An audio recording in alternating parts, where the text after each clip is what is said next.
بسم الله الرحمن الرحيم اللهم صل على محمد وآل محمد بسم الله النور بسم الله نور النور بسم الله نور على نور بسم الله الذي هو مدبر الأمور بسم الله الذي خلق النور من النور الحمد لله الذي خلق النور من النور. بسم الله الرحمن الرحيم والصلاة والسلام على سيدنا ونبينا حبيب قلوبنا وطبيب نفوسنا وشفيع ذنوبنا حبيب الله أبو القاسم محمد اللهم صل على محمد وآل محمد وعجل فرجه ربي اشرح لي صدري ويسر لي أمري واحلل عقدة من لساني يفقه قولي Bismillah wa ala Allah tawakkalna. Mes frères et sœurs, aujourd'hui avec vous, vu la fin de l'année, vu que nous sommes dans une période ici en Europe et en Occident, et partout dans le monde chrétien, en période de Noël. Alors, en votre nom, au nom du Centre Zahra, et en votre nom tous, je leur souhaite de bonnes fêtes. Et à ce titre, je voudrais parler de cet homme dont aujourd'hui il fête la naissance. Jésus est connu de tous, ou je dirais Aïssa est connu de tous, ou je dirais encore autre chose. Le Messie est connu de tous, excepté ceux qui croient pas en lui. Mais tous l'attendent. Et les décrets de son anniversaire, le souvenir de son anniversaire, c'est de nous rappeler cette famille bénie, la famille d'Imran, du grand-père qu'il a eu, et de la mère, Maryam alayhi salam, qu'il a eu, et qu'elle a, par la grâce de Dieu, a eu quelque chose de particulier en lui donnant naissance, en étant immaculée. Conception. Elle a eu cet enfant par Dieu. Et à ce titre, nous tous, ceux qui croient en cet homme et en cette personnalité, comme l'a dit notre cheikh aujourd'hui à la prière du vendredi, nous sommes tous ses amoureux et tous nous affectionnons une particularité pour lui, ainsi que notre messager. Et il nous a recommandé d'ailleurs, notre messager, il nous a dit, si quelqu'un parmi vous le rencontre durant sa parousie, eh bien qu'il lui transmet les salutations de Mohammed.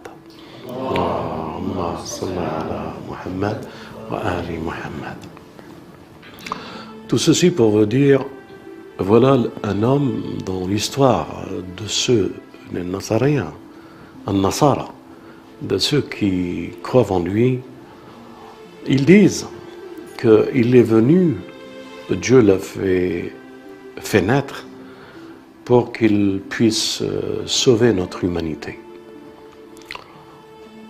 C'est vrai, en tant que terme Messie, il est l'élu, le sauveur, c'est vrai. Et à ce titre, je voudrais dire quelque chose, je fais un clin d'œil plutôt à ceux qui se disent le suivre, à ceux qui prétendent être de ceux qui le suivent. J'entends par là l'Occident tout entier et certains pays arabes aussi. D'abord, je leur transmets mes salutations, mais ensuite, je leur transmets une réflexion. Voilà un homme dont on dit de lui qui est le sauveur. Alors, je puis m'imaginer qu'un sauveur, c'est quelqu'un qui porte secours à quelqu'un. Voilà quelqu'un qui essaie de porter secours à des personnes en difficulté. Et on peut s'imaginer une maison qui brûle. Et que, voyant le feu toucher la maison, cet homme se précipite courageusement en ayant cette mission de sauver les hommes, pour rentrer et essayer de l'éteindre, et essayer de sauver ses habitants. Malheureusement, ses habitants ou l'entourage l'ont pris pour un usurpateur. En somme, en essayant de sauver cette maison, en faisant son possible pour sauver cette maison, selon ce qu'ils disent, bien entendu, selon ce qu'ils disent les chrétiens, il est mort martyr sur une croix. Bien entendu, nous avons une autre conception, mais je respecte cette conception et je ne le dis avec un cœur serré. Voilà un homme qui donne toute sa vie pour cette humanité et que cette humanité croit avoir la foi en lui. Lui qui est le modèle du sacrifice même dont vous croyez.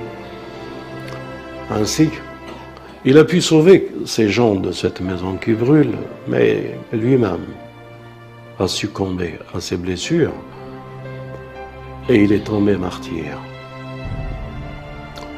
Je veux dire par là, mes frères, mes sœurs, et à nos amis, ceux qui se disent le suivre, voilà un homme qui a donné sa vie pour vous, pour nous. Et comment allons-nous être reconnaissants vis-à-vis de lui? Nous attendons le 25 et nous le fêtons sa naissance. Nous faisons tout ce qu'il ne faut pas faire, nous achetons de l'alcool, nous nous énivrons, nous mangeons à plus que l'assiété,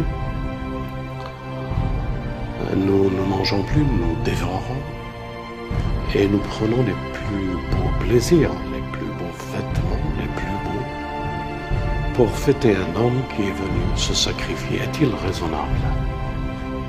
Bien entendu, cette déviation existe aussi chez certains musulmans. Je veux dire, le plus grand respect que nous puissions avoir pour le Messie, c'est de comprendre sa mission et le but pour lequel il est venu. Il est venu pour être le Messie, pour sauver l'humanité. Alors que ses ennemis polluent notre planète. Quand je dis ses ennemis, je ne parle pas du judaïsme, je parle du sionisme. Massacre, tue. Et dans l'insouciance générale, nous nous détournons de toutes ces souffrances, alors que lui, il est venu pour les déshérités et ceux qui souffrent. Comment pouvez-vous accorder ceci avec cela? En cette période de Noël chrétien, il est temps de vous ressaisir et de revenir au message authentique du Messie. Combattre l'injustice, c'est votre devoir. La Palestine, la terre où il l'a foulée, elle est occupée par le sionisme. Ces mêmes sionistes que vous dites, et je ne dis pas juifs, je dis bien sionistes, à son époque, qu'ils l'ont crucifié avec l'aide de l'Occident. Sioniste et Rome, et un homme entre eux, essayait de libérer les hommes. Nous sommes dans la même histoire aujourd'hui. Alors je vous dis, un musulman, un ami chrétien, réveillez-vous. Chrétiens, nous sommes ici que pour vous réveiller à la conscience du message du Messie. Que la paix soit avec vous et joyeuses fêtes. الحمد لله الذي خلق النور من النور وأنزل النور على الطور في كتاب مسطور في رق منشور بقدر مقدور على نبي محبور. الحمد لله الذي هو بالعز مذكور وبالفجر مشهور وعلى السراء والضراء مشكور. وصلى الله على سيدنا محمد النبي وآله الطاهرين